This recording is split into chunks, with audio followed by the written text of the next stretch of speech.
자, 이제 반도체 후공정에 대해서 이야기를 해보도록 하겠습니다. 반도체는 전공정과 그 후공정으로 나뉘는데, 반도체 전공정의 경우에는 우리가 웨이퍼 위에 회로를 만드는 거에 집중을 하는 거죠. 웨이퍼 위에 그 IC 그 칩 제작. 그러면은 후공정의 경우에는 그 우리가 전공정에서 만든 것들은 아직은 웨이퍼 위에 있는 상태입니다. 여기서 말하는 웨이퍼는 뭐 사이즈마다 다르긴 한데 뭐 12인치, 뭐 8인치 이러한 그 웨이퍼 위에서 만든 애들이에요. 그렇다면은 얘네들의 경우에는 사이즈가 그냥 이렇게 되어 있는 웨이퍼를 웨이퍼 위에다 이렇게 공정을 올린 거기 때문에 얘를 우리가 뭐 소위 말하는 컴퓨터라든지 전화기 이런 데 사용하기가 어려워요. 그렇기 때문에 얘를 우리가 사용하고 싶으면은 어떻게 해야 되냐면 잘라줘야 됩니다.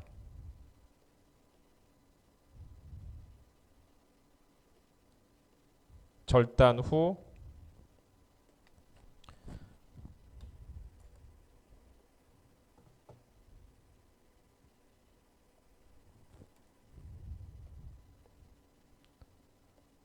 사용에 맞게 패키징 작업이 필요해요. 그리고 이 후공정에서 이제 대표적인 게 패키징인데, 패키징을 하고 나서 얘네들이 시험 얘네가 이제 뭐 되는지 아닌지 시험 이런 것들이 다 포함이 된 것이 뭐 시험 그다음 절단 이런 것들이 다 포함이 된 것이 후공정이다라고 이야기할 수 있습니다. 그래서 얘네들을 다 그 우리가 그 포함한 것이 우리가 후공정이다라고 하는 거죠. 그래서 실질적으로 우리가 사용할 수 있는 실제로 사용 가능한 반도체로 제작하는 것이 이제 후공정이 되겠다. 자, 그러면은 먼저 패키징에 대해서 이야기를 해보도록 하겠습니다. 패키징의 경우에는 상자에 채워서 뭐 형태를 정리한다 이러한 사전적인 의미가 있는데, 쉽게 말해서 특정 형태로 만들어주는 작업이 되는 거죠.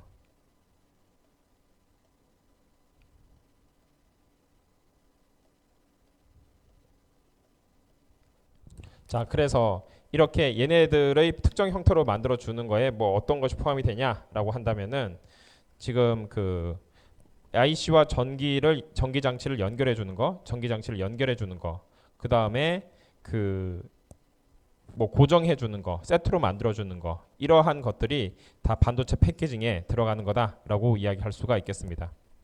자, 그 다음에 패키징의 역할은 상호 배선, 전력 공급, 방열, 집적 회로 보호 이런 것들이 되겠고, 그 여기에 이제 각각에 대해서 이게 무엇을 뜻하는지에 대해서 한번 이야기를 해보도록 하겠습니다. 자, 웨이퍼의 절단에 대해서 한번 먼저 이야기를 해보도록 하겠습니다. 자, 얘의 경우에는 지금 그 백그라인드 작업이라는 게 있는데, 백그라인드 작업이라는 게 이런 그 다이아몬드 이런 커터 같은 드릴, 다이싱 또는 레이저가 사실은 굉장히 많이 사용이 돼요. 왜 그러냐면은 다이아몬드 드릴의 경우에는 잘리는 거는 좋은데 약간의 굉장히 잘 자르지 않으면 파편이 나올 수 있기 때문에 다이아몬드 드릴의 그리고 이제 파편이 나오면은 얘네들이 이제 주위를 다시 또 훼손시킬 수가 있죠. 그렇기 때문에 요새는 레이저 다이싱을 사실은 좀 더 선호를 합니다. 그런 것들을 통해서 조각을 절단을 하고, 그래서 두꺼운 웨이퍼를 먼저 얇게 만든 다음에 그 다음에 다이아몬드 드릴 또는 레이저와 같은 그 레이저 다이싱 같은 것을 통해서 조각 절단 공정을 하는 것이 가장 그 처음에 해야 되는 것이 되겠습니다. 그러니까 가장 먼저 해야 되는 게 그 자르는 거예요. 칩을 사용 가능한 크기로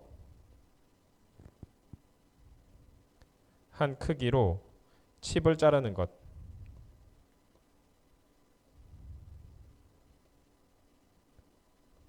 자, 사용 가능한 크기로 칩을 자르는 게 가장 첫 번째 공정이 되겠습니다. 다이싱. 두 번째, 얘를 이제 그 칩 집착을 해야 돼요. 그러니까 예를 들어서 테스트를 거친 후에 양품으로 된 IC 칩을 자른 뒤에 리드 프레임 등 같은 것의 패키지 자료에 부착하는 공정을 우리가 그 칩 집착이라고 이야기합니다. 자, 그러면은 얘들이 있어요. 이런 칩들이 있어요. 그럼 칩들이 있으면은 칩에다가 그 여기서 와이어를 이제 뽑죠. 와이어를 뽑고 리드 프레임 같은 거를 뽑고 해가지고 그 외부에 연결이 될 수 있게 만들어주는 공정이 되는 거예요. 그래서 먼저 테스트를 거친다고 했죠. 여러 이제 테스트를 고쳐가지고 얘네가 잘 작동하는지 안 하는지 작동 테스트를 이야기하는 거죠.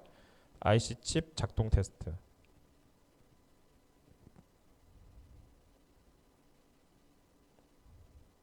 IC 칩 작동 테스트를 거친 뒤에 얘네가 양품이다라고 하면은 얘네를 이제 다이싱을 하죠. 다이싱을 한 뒤에 리드 프레임 등의 패키지에 부착하는 공정을 우리가 칩 집착이다라고 이야기할 수가 있겠습니다. 자, 그 다음에 그러니까 여기 이제 리드 프레임이 있으면 리드 프레임에다 이제 붙이는 거예요.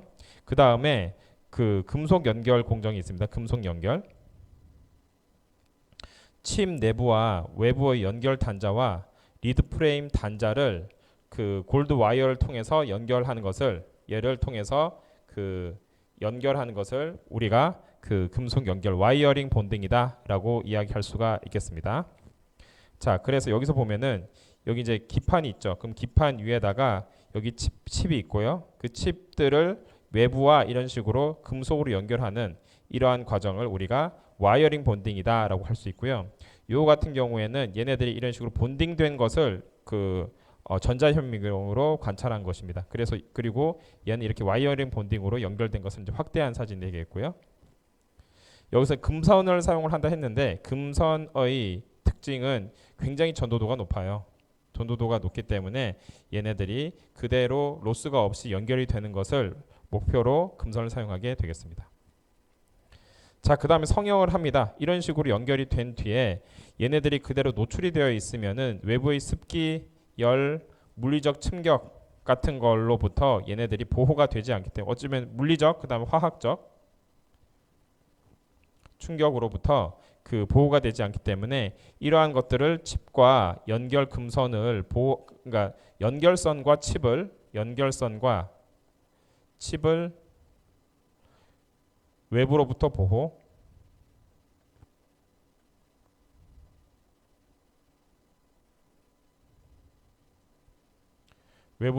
보호해 주기 위해서 그 성형 공정을 이용을 하게 되겠습니다.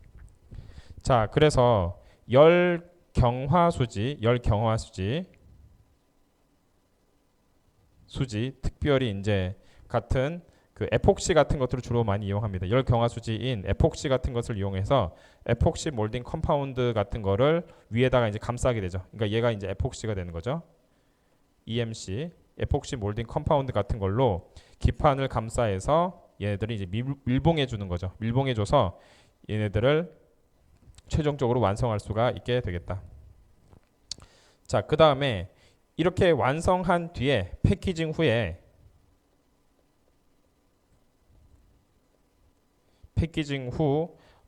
얘네를 최종 검사를 하겠다.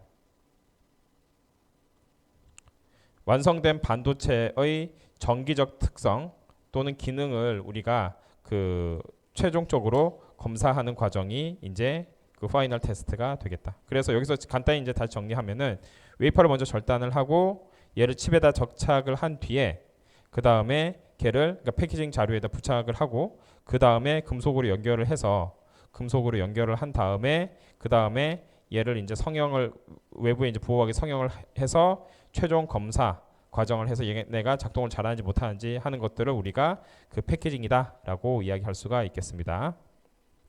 자, 그 다음에 이제 완전 최종이에요. 완전 최종 테스트 공정. 자, 테스트 공정의 경우에는 우리가 지금 얘 자체를 이제 테스트를 하는 것은 최종이 아니지만은 테스트라는 것 자체가 어떤 공정 후에 얘네가 잘 됐는지 안 됐는지 확인하는 절차이기 때문에 공정 후에 하는 것들이 바로 테스트 공정이 되겠습니다. 그래서 웨이퍼의 자동 선별, 예를 들어서 우리가 그 다이를 패키징 상태로 만들기 위해서 뭐 불량 다이를 검출하거나 후속 공정으로 연결이 되는 것을 방지를 하기 위해서 웨이퍼 자동 선별을 목적을 하는 것이 그 첫 번째 목적인데 이게 웨이퍼 테스트가 되겠습니다. 그리고 양품과 불량으로 구분을 하여서 후속 공정에서 발생 가능한 불필요한 시간을 줄이는 것이 웨이퍼 자동 선별의 또 다른 목적이 되겠습니다.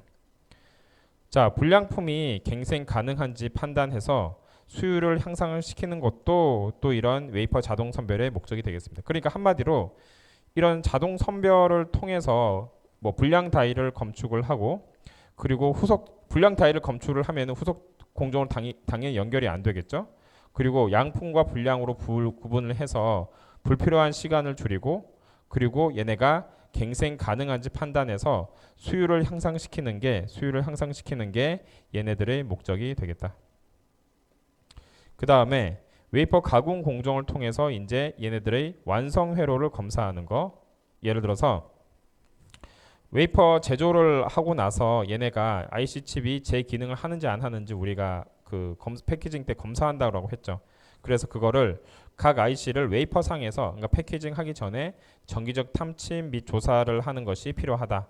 그래서 얘네들이 뭐 OX 이런 식으로 표시가 되어서 얘네들이 그 동작하지 않는다라고 한다면 얘네들은 조립 공정으로 들어가지 않겠습니다. 자, 그 다음에 얘네 같은 경우에는 웨이퍼 단계에서의 테스트예요. 웨이퍼 단계에서 뭐 웨이퍼 자체를 선별을 하든 웨이퍼를 그 위에 올린 칩을 선별을 하든 웨이퍼 단계에서의 테스트입니다. 그 다음 패키지 테스트 공정의 경우에는 얘를 이제 패키징이 완료된 후에 얘네를 그 고노고라고 해가지고 쓸 수 있을지 없을지에 대해서 그 제품의 불량 여부를 판별하는 것이 그 패키지 테스트의 목적이 되겠습니다. 그 중에서 특성 테스트의 경우에는 예를 들어서 메모리 성능이라고 하면은 이 메모리 성능이 제대로 작동하는지를 정확한 판별을 하는 것이 목적이 되겠다. 자, 그래서 패키지 테스트 공정에는 여기서 보면은 뭐 플립칩 본딩 공정이라고 해가지고 IC 패드 상에 형성된 솔더 범프를 녹여가지고 모든 연결을 이제 동시에 만들어지는 것, 이게 이제 본딩 공정에 해당이 되고요. 그 다음에 고속 테스팅이라고 해서 얘를 이제 밀봉을 한 후에 금속 덮개랑 세라믹으로 밀봉을 한 후에 테스트하는 게 최종 고속 테스팅이 되겠습니다. 그래서 이러한 플립칩 본딩이든 고속 테스팅이든 이런 계속 테스트 공정이 중간중간에 들어가서 불량을 계속 솎아내는 게 목적이 되겠다. 그러다 보니까 이 공정이 많아지면 많아질수록 복잡도가 증가되면 증가될수록 테스팅이 점점 어려워지고 비싸지게 돼서 그 손쉬운 테스팅이 굉장히 중요한 사항이 되어버렸습니다. 그러니까 어찌 보면은 약간 그 이게 바뀌었다고 해야 되나요? 그 앞뒤가 바뀌었다고 할 수도 있는데 우리가 보통 회로 설계를 하고 만들고 난 뒤에 테스트를 하는 게 얘가 잘 작동하는지가 테스트가 됐는데 요새는 테스트 자체를 어떻게 손쉽게 하느냐가 회로 설계 단계에서부터 그 이렇게 만들어야지 우리가 나중에 테스트를 할 때 쉽게 테스트를 할 수 있어 라고 이제 맨 처음 회로 설계부터 우리 고려해야 할 중요한 고려사항이 되었다라고 하는 거죠. 왜냐하면 그만큼 우리가 테스트가 중요하고 많아졌다.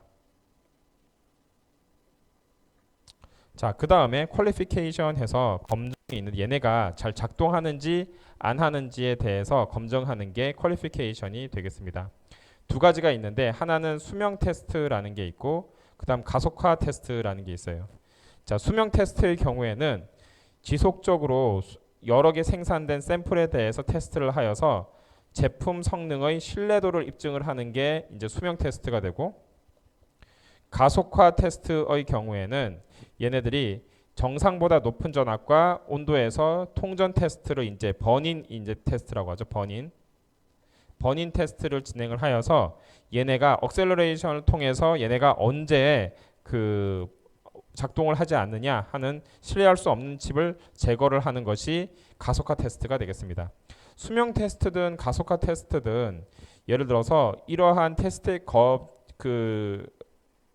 이러한 테스트를 이제 거치지 못한 제품의 경우에는 사실은 실질적인 제품에 나중에 이제 전자제품의 그 부품으로서 사용하기가 어렵기 때문에 검정 단계까지 우리가 긴장을 높일 수 없는 큰 이유가 되겠습니다. 그래서 반도체에서 굉장히 중요한 것 중에 하나가 수율입니다. 수율. 불량률이 아니라 수율이에요. 그러니까 우리가 100을 생산을 했을 때 100 중에 몇 개가 우리가 실제로 살아날 수 있냐. 100개 중에 100개를 다 쓸 수 있으면 좋겠지만은 100개 중에 90개 이상만 되어도 굉장히 얘는 수율이 높은 애구나라고 이야기할 정도로 수율이 굉장히 중요하고, 그리고 생각보다 다른 나라도 80% 70% 이 정도 이상의 수율을 높이는 게 그렇게 쉽지는 않다. 여기서 보면 여러분 이해하겠지만은 각 단계별로 엄청나게 많은 테스트를 통해서 뭐 빼버리고 테스트 통해서 빼버리고 이러한 과정이 계속 있기 때문에 수율이 어찌 보면 높은 게 이상할 정도로 굉장히 수율을 이렇게 높이는 게 어려운 이슈다. 그래서 그냥 반도체 칩 하나 만드는 게 쉬운 게 그것보다는 얘를 양산 단계, 어떤 우리가 반도체를 개발했을 때 반도체가 양산을 하냐 못 하느냐는 굉장히 큰 차이인데, 그냥 반도체 개발한 거는 사실은 큰 의미가 없어요. 왜냐하면은 뭐 그거가 전혀 의미가 없는 건 아니지만은 양산을 하는 건 또 다른 엄청난 큰 이슈이기 때문에 보통 우리가 양산한 반도체만이 실제로 사용할 수 있는 반도체이기 때문에 반도체를 양산 시점이 언제냐를 가장 우리가 예를 들어서 뭐 새로운 반도체를 개발했다라고 한다면은 그 반도체 양산 시점이 어디냐가 어찌 보면은 그 회사의 기술력을 판단하는 가장 중요한 바로미터가 되겠다. 자, 이렇게 해서 우리가 테스트 공정까지 함으로써 반도체 공정에 대해서 한번 전반적으로 한번 살펴보았습니다.